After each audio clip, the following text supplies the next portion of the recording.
Pausalod. Ano pinaggagawa mo? Ha? Anong sabi mo? Ang counter na magpapatahimik sa maingay mong bunganga. Ano na yun? Ang bagal-bagal mo, Dre. Ha?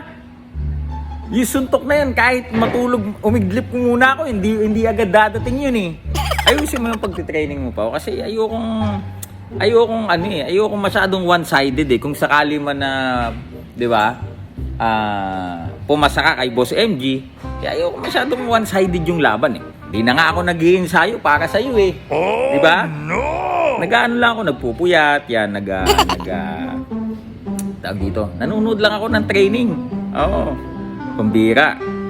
Mahina ka pa mag-hype pa eh. Oh, lakas-lakas mo yung hype mo para medyo paunlakan ka naman ni Boss MG, di ba? Oh, ngayon malapit na yung BOTY eh. Oh, itag mo si Boss MG, itag mo yung Ganap Live kasi again, hindi naman porket sikat yung hinahamon mo, eh automatically makakapasok ka na doon. Pao, ano ba yan? Sino idadamay mo pa yung mga mga trainer, mga kakilala ko din yan eh, nagtuturo sa'yo sila, Coach Tipora. Siya ba yun? O parang siya yata yun eh, Ting-Ting ba yun o Ping-Ting? O. Huwag mo silang ipahiya pa, work hard. Hindi yung ilang araw ka pala nagtitraining, magpo-post ka, ready for battle. Ano ba naman yung gawain ng mga baguhan yan eh? Nakahawa ka lang ng gloves, nakasuntok ka lang sa mitts, ready for battle na, Pao. Isip-isip ka naman, Pao. Di ba? Ayoko ng baka naman, let's say, kung makasato tapos sasabihin mo, bro, ano lang tayo, bro? Friendly fight lang. Walang ganon, Pao. Knockoutan talaga, bad blood dapat talaga, di ba? Kailangan gawin mo lahat yung sinasabi mo, i-knockout mo ako, Pao, di ba? Gusto mo, papasuntok pa ako sa iyo, Pao, eh. Di ba? Huwag mo ipaya yung mga trainer mo, Pao. Oo. Kasi pagka ganyan ang galaw mo, ilang araw ka na nagtitraining, yung galaw mo, ito gagamitin ko yung sinabi ni Badong Aratiles. Sabi niya sa'yo dati, di ba? Ban-ban ka daw. Parang gusto ko nang maniwala eh.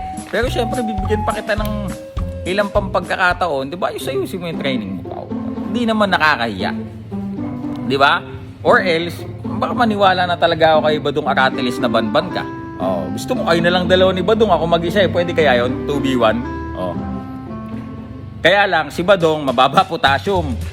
Ikaw, baka hindi ka ba high blood? O low blood? Parang medyo maputla ka pa eh. Ayusin mo, ewan ko, nakauwi ka na yata from Palawan. Ipagpatuloy mo. Dito ka sa Glenford mag-training. Oh, di ba? Kahit kay Lodi ka magpa-training o sa mga trainer natin dito. O, di ba? Para kahit mag-camping pa kayo ng Glenford eh.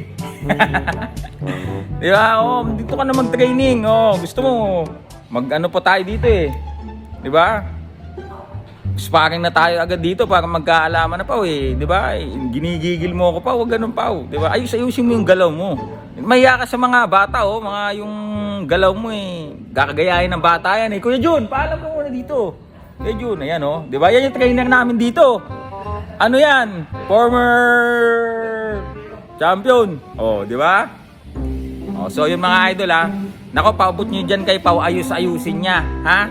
Ang puro ebas eh, puro kwento eh. Tiningnan ko yung galaw, wala pa rin improvement. Sige nga, Sige, Silver Voice TV mga idol.